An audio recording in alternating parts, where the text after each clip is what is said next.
life, we want the whole world to say, freedom for Gustavo, and justice for all the defenders of human rights. In the Peruvian Amazon, an indigenous village has reportedly released at least 8 officials that had taken hostage to demand action over an oil spill on its lands.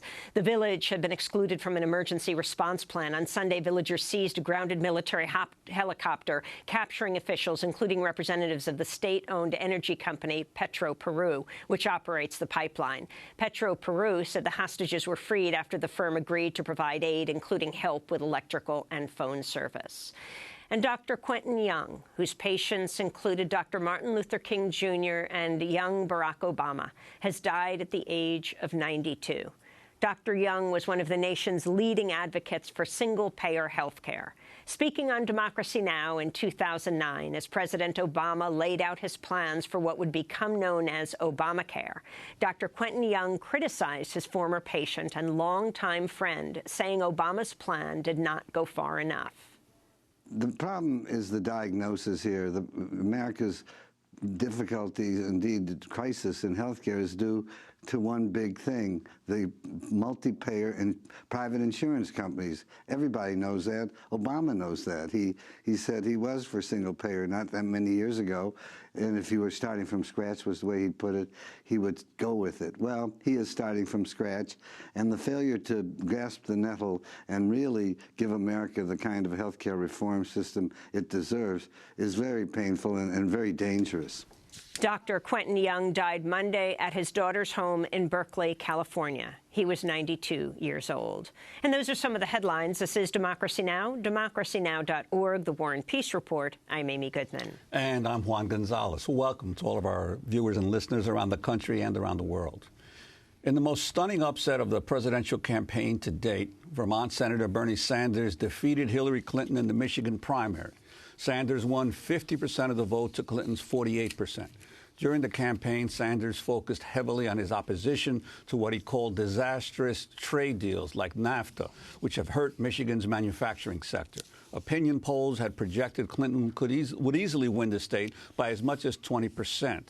On Tuesday afternoon, Nate Silver's popular polling site 538.com predicted Clinton had a greater than 99% chance of winning the Michigan primary. But late last night, Silver wrote that Michigan would, quote, count as among the greatest polling errors in primary history. Despite Bernie Sanders' upset in Michigan, Hillary Clinton ended up winning more delegates Tuesday thanks to a lopsided win in Mississippi, where she won 83% of the vote. Clinton now has 760 pledged delegates to Sanders' 546.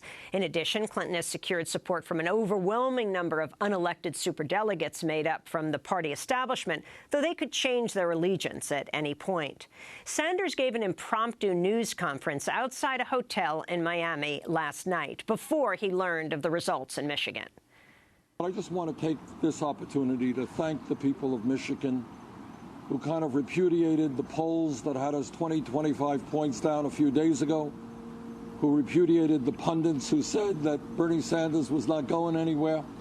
And what tonight means is that the Bernie Sanders campaign, the people's revolution that we are talking about, the political revolution that we are talking about, is strong in every part of the country.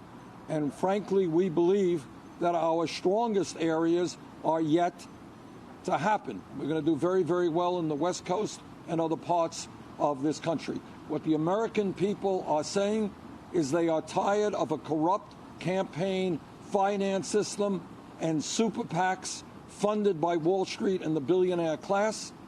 They are tired of a rigged economy in which people in Michigan, people in Illinois, people in Ohio are working longer hours for lower wages, worried to death about the future of their kids, and yet almost all new income and wealth is going to the top 1%.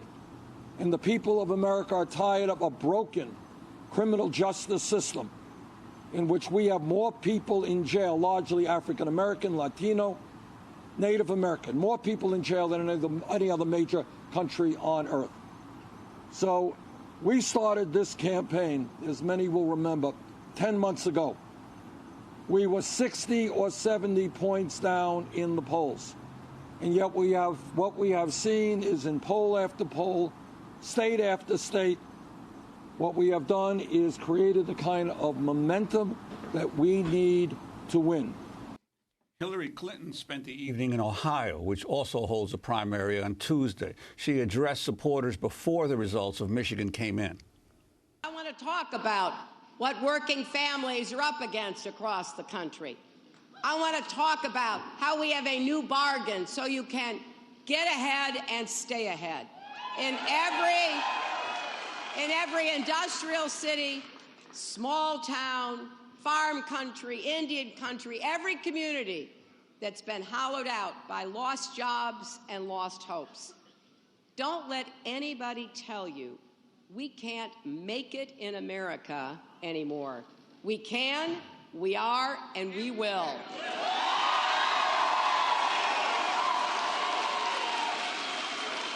But in order to do that, we can't be talking about building walls or turning the clock back. We have to build on what made America great in the first place, our energy and optimism, our openness and creativity. We're now joined by three guests here in New York. Cornel West, professor at Union Theological Seminary, has endorsed Bernie Sanders for president last summer. He's author of a number of books, most recently Black Prophetic Fire. Dolores Huerta joins us from San Diego, California, civil rights activist, co-founder of the United Farm Workers of America with Cesar Chavez, president of the Dolores Huerta Foundation for Community Organizing. Dolores Huerta has endorsed Hillary Clinton for president. And in Los Angeles, we're joined by Melina Abdullah, an organizer with Black Lives Matter, which has not endorsed any presidential candidate. She is also a professor and chair of Pan-African Studies at California State University in Los Angeles. We welcome you all to Democracy Now!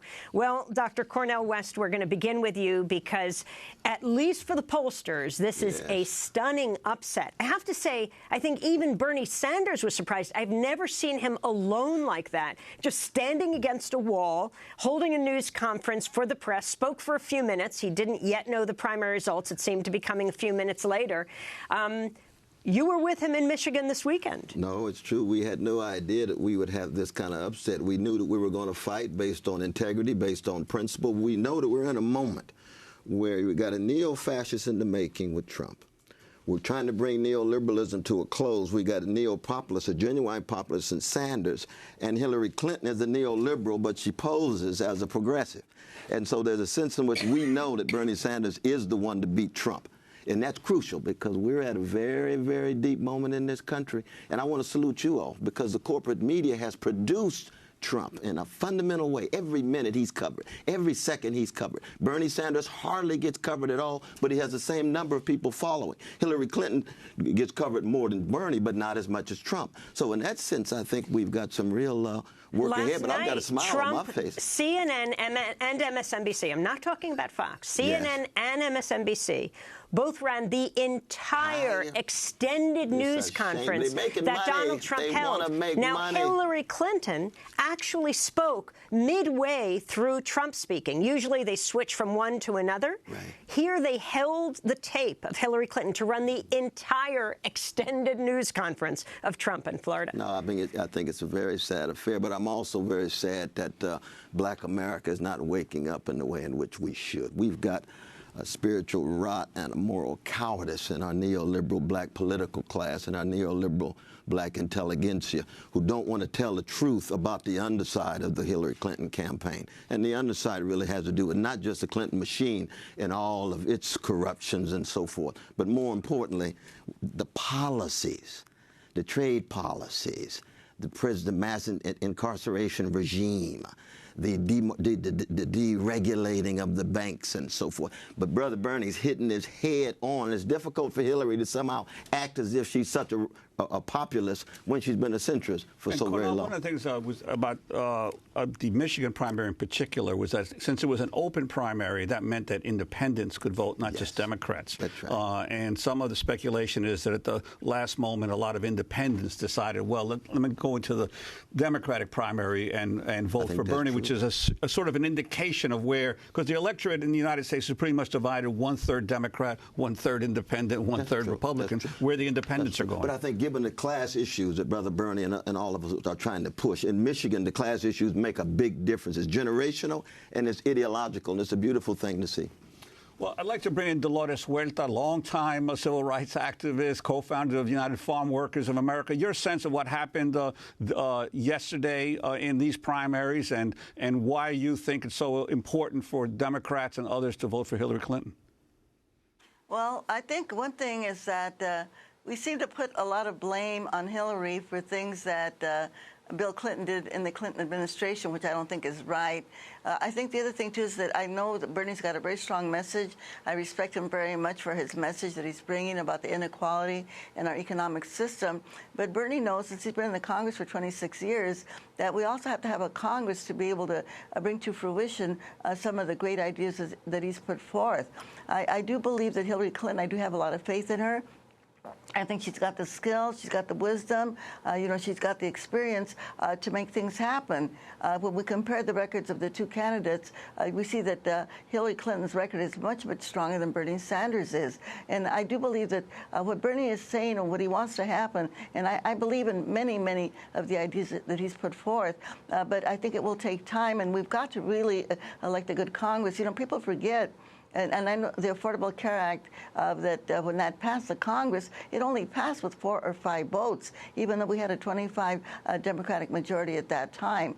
And I have to say that in terms of the Latino community, we are completely in support of Hillary, simply because Bernie just hasn't been there for the Latino community. He had a really good opportunity in 2007 when Senator Ted Kennedy, Hillary Clinton, Senator Durbin from Illinois, when they proposed a good immigration reform bill, and we had all of the momentum behind us at that time because we had all of these marches all over the country for immigration reform, and Bernie, unfortunately, came out against that bill, and that was very sad that he did that. And what he has said repeatedly is that he came out against the bill because it had the guest worker program in it. Well, wait a minute. When we passed the amnesty bill in 1986, we had guest workers in that bill with protections for the foreign workers, protections for the domestic workers. The bill that he voted on in 2013 also had the guest worker program in it. So I think he just wasn't paying attention at that time, and I think we lost a great opportunity. So again, I believe in Bernie's message. I think we can make it happen. I think it's going to have to be an evolution rather than a revolution, and I think all of us that are on the left and working people are going to be able to make it happen. The other thing I want to point out, when we look at Hillary's victories, especially in the South, they're like 70% to 30%. But we see the places that where she has lost to Bernie Sanders, it's in single digits. Whereas where she is winning, where Bernie's at, it's actually 2 to 1. So I do have a lot of faith in Hillary Clinton, and I do believe that she will make a very, very strong president because she is a very strong woman. And Cornel, I want to go to what Dolores mentioned about this issue of revolution, because really, given the nature of Washington today with these huge Republican majorities in the House and the Senate, isn't Bernie Sanders to some degree selling the idea of revolution that he cannot deliver unless there's a fundamental change in the Congress as well? Well, one, I just salute Sister Dolores. She's my dear sister. I just think she's wrong. I think that it's very difficult to have faith in Hillary Clinton when she receives money from the GEO, which sustained the detention centers for precious immigrants, incarcerated them unjustly. I don't see how one could make the case that somehow you got a candidate that has the kind of integrity that we want. There's no doubt indeed that Bernie Sanders can win because he recognizes he's a politician that needs a social movement behind him. He is a thermostat. He shapes the climate. Hillary is a thermometer. She just registers and reflects the climate. We need somebody who's shaping the way Occupy shaped the discourse around wealth inequality, the way Black Lives Matter shaped the discourse around vicious legacies of white supremacy as it related to the repressive apparatus of the nation state in regard to this trigger-happy policing going on with our precious young brothers and sisters. Well, I believe that Hillary has already come out for prison reform, and I think that she actually can help make that happen. And I think a lot of us that are out there, including yourself, Cornel, my dear brother, My I dear love sister. dearly. I love you dearly too, my sister. Indeed, we indeed. will be out there. We will be out there organizing to make sure that some of these reforms will happen. I think we have, when we compare our Democratic candidates to our Republican candidates, I think we can be so grateful that we have intelligent people that are running for the presidency. And I know whichever of them wins, I know we're going to have a good presidency. The one other thing I want to point out is that we have the Republicans that are putting a lot of money into Bernie's campaign, to these independent campaigns, to make sure that they can defeat Hillary Clinton, because they figure that it'll be easier to defeat Bernie than it will be to defeat Hillary Clinton in November. The polls say Bernie does better against Trump than Hillary does. But I know you want to get our other sister in here. You want to get our other sister in.